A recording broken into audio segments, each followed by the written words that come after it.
स्वागत है आपका योगस क्लासेस में। अब तक 2 पार्ट हम बना चुके हैं वीडियो के और आपने देख भी लिए होंगे। आज हम पार्ट नंबर 3 की बात करते हैं। चैप्टर फर्स्ट के 3rd पॉइंट पर हम लेंगे संतुलित रासायनिक समीकरण। कौन सी समीकरण? संतुलित रासायनिक समीकरण। कहते किसे हैं? ऐसी रासायनिक समीकरण जिसमें अभिकारकों में उपस्थित तत्व की परमाणु संख्या किसके बराबर होती है? उत्पादों में उपस्थित उसी तत्व की परमाणु की संख्या के बराबर होती है।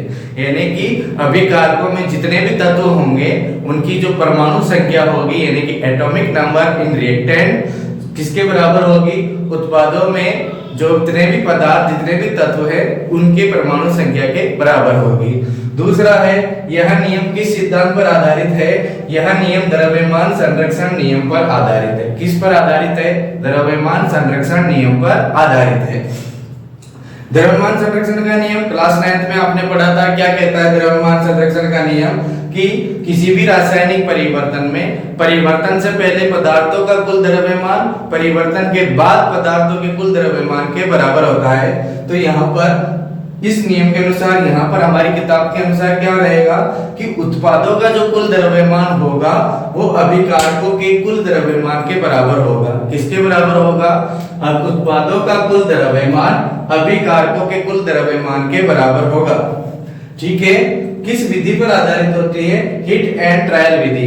क्या होती है हिट एंड ट्रायल विधि? जब हम कपड़े लेने जाते हैं दुकान पर या शॉप पर तो हम कपड़े बदल बदल कर देखते हैं। जो अच्छा आता है वो लाते हैं और जो अच्छा नहीं आता उसको वहीं छोड़ देते हैं। इस विधि को ही हम कहते हैं हिट एंड ट्रायल विधि। कौन सी विधि कहते हैं? हिट एंड ट्रायल विधि। यहाँ पर हम बात करेंगे हिट एंड ट्रायल विधि का हिंदी नेम होता है अनुमान विधि।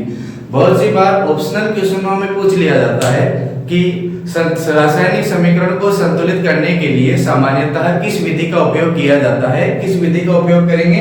हिट एंड ट्रायल विधि का उपयोग करेंगे। अब आते हैं कि समीकरण को संतुलित कैसे करते हैं। देखो, जब आप दुकान में कपड़े लेने जाते हो तो केवल कपड़े चेंज करते हो। क्या चेंज करते हो? केवल कपड़े चेंज करते हो, ना कि आपका पूरा शरीर चेंज करते हो। कपड़ों के अनुसार शरीर को नहीं बदलते। यहाँ पर शरीर क्या है? Chemical formula. तो सबसे पहले हम केमिकल फॉर्मूला को फिक्स करेंगे। फिक्स करने का मतलब है कि इसके अंदर हम कोई भी चेंज नहीं करेंगे। जो भी चेंज आएगा वो आगे करेंगे। कहाँ करेंगे? आगे करेंगे।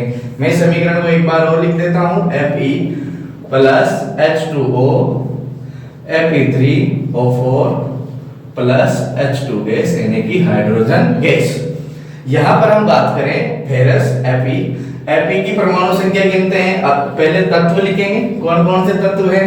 एक Fe है, हाइड्रोजन H है और ऑक्सीजन O है। तो यहाँ पर पहले हमने तत्व लिखे। अभिकारकों में इनकी परमाणु संख्या लिखी। Fe अकेला है, हाइड्रोजन 2 है और ऑक्सीजन 1 है। उत्पादों में हम बात करें Fe 3 है, हाइड्रोजन 4 है, ऑक्सीजन 4 है और हाइड्रोजन कितने हैं? 2 है। अब इनको बैलेंस कैसे करते हैं? देखो, हाइड्रोजन तो अपने आप में बैलेंस है, जितना इधर उतना ही इधर। अब या तो पेरिस को करेंगे या ऑक्सीजन को करेंगे। हम सबसे पहले पेरिस को ट्राई करते हैं। Fe अभिकारकों में Fe को मैंने 3 से मल्टीप्लाई कर दिया, यानी कि अभिकारकों में Fe ये रहा, इसको मैंने किससे मल्टीप्लाई किया? 3 से मल्टीप्लाई किया। Fe के साथ कुछ भी नहीं है तो कोई परिवर्तन नहीं होगा। अब हम बात करते हैं Fe भी हो गया। अब हम बात करते हैं ऑक्सीजन के बारे में। अभिकारकों में ऑक्सीजन की परमाणु संख्या 1, उत्पादों में कितनी है? 4 है। तो इस 1 को 4 करने के लिए हम क्या करेंगे? मल्टीप्लाई बाय 4, यानी कि अभिकारकों की ऑक्सीजन ये रही। इसको 4 करने के लिए हम इसके आगे क्या कर देंगे? 4 से मल्टीप्लाई करेंगे। लेकिन ऑक्सीजन के साथ हाइड्रोजन गैस है तो हाइड्रोजन अब की बार कितनी हो गई? 4 × 2, यानी कि ऑक्सीजन के साथ हाइड्रोजन गैस भी थी तो ये ऑलरेडी किससे गुणा हो गई? 4 से गुणा हो गई। अब हाइड्रोजन कितनी हो गई? 8। इधर हाइड्रोजन 2 ही है तो इस वाली हाइड्रोजन को भी हम 4 से मल्टीप्लाई यानी कि 4 से गुणा कर देंगे। कौन सी वाली हाइड्रोजन? उत्पाद वाली हाइड्रोजन को मैंने 4 से गुणा कर दिया। इस तरह से आपकी ये समीकरण संतुलित हो चुकी है। देखो कैसे, आयरन अभिकारकों में 3, उत्पादों में 3, हाइड्रोजन अभिकारकों में 8, उत्पादों में 8, ऑक्सीजन अभिकारकों में 4, उत्पादों में 4।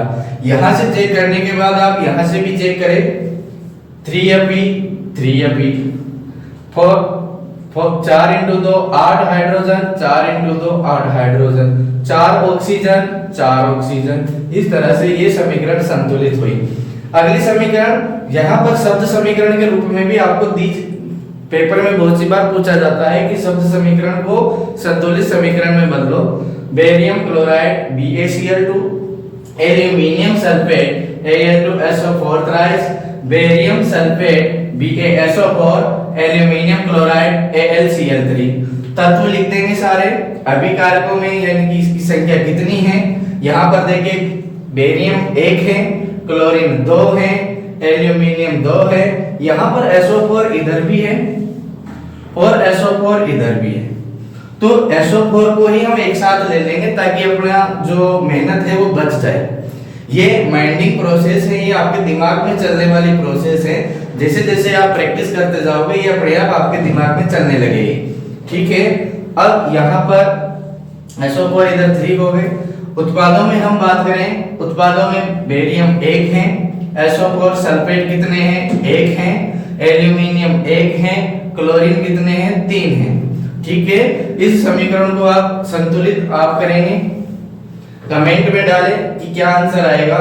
लेकिन आपको एक कंफ्यूजन होगा कि सर यहाँ तो Al2 है, यहाँ Al है, ये आपके संयोजकताओं से संतुलित होते हैं। क्रॉस संयोजकता आपने क्लास 9th में पढ़ी थी। जैसे मैं एल्यूमिनियम की और सल्फेट को बना के बता देता हूँ, एल्यूमिनियम और सल्फेट, एल्यूमिनियम की संयोजकता कितनी होती है +3 होती है, सल्फेट की संयोजकता -2 होती है। इनको क्रॉस करेंगे इस तरह से तो इसका फॉर्मूला बनेगा Al2SO4 थ्राइस।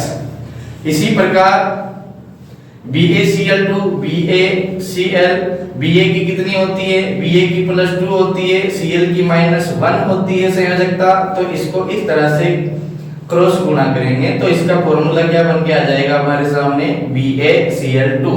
इसी प्रकार AlCl3 भी बनेगा, इसी प्रकार BaSO4 भी बनेगा क्योंकि Ba का +2 SO4 का -2, Al का 3 होता है, क्लोरीन का -1 होता है, तो ये ऐसे होगा तो यहाँ पर क्लोरीन 3 होगा। इसको संतुलित करना अब आपके ऊपर है, इसी मेथड से इसको संतुलित करना है, बहुत ही इजी है। तो इसी के साथ थैंक यू। लाइक करें, फॉलो करें, सब्सक्राइब करें, शेयर भी करें अपने दोस्तों के साथ ताकि वो भी इस क्लास का फायदा उठा सके। 2 वीडियो हम ऑलरेडी डाल चुके हैं, आगे भी कंटिन्यू इसी तरह से डालेंगे। Thank you very much.